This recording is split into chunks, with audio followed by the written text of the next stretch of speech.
சிலுவை சுமந்த உருவம்,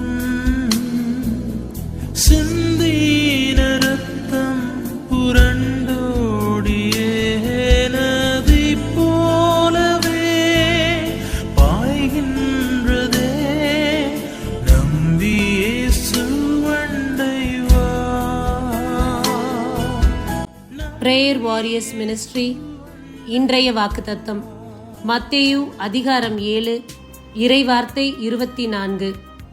நான் சொல்லும் வார்த்தைகளை கேட்டு இவற்றின்படி செயல்படுகிற எவரும் பாறை மீது தம் வீட்டை கட்டிய அறிவாளிக்கு ஒப்பாவர்.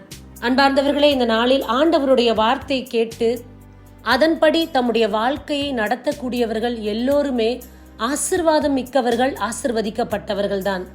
அவர்கள் பாறைக்கு சமமாக ஒப்பிடப்படுகின்றனர். புயல் காற்று வந்தாலும், தென்றல் வீசினாலும், அலைகள் வந்தாலும் அவர்கள் அசைக்கப்படுவதில்லை, நிலைத்து நிற்கின்றார்கள். ஏனென்றால் அவர்களுடைய வாழ்க்கையின் அடித்தளமே ஆண்டவருடைய வார்த்தையாக இருக்கின்றது. அவருடைய செய்கையை மட்டுமே அவர்கள் பின்பற்றக்கூடியவர்களாக இருக்கின்றார்கள். நாமும் இந்த நாளில் இறை வார்த்தையை கேட்டு அதன்படி செயல்படுவோம். ஆசிர்வாதத்தை அதிகமாய் பெற்று மகிழ்வோம். ஆமேன். God bless you.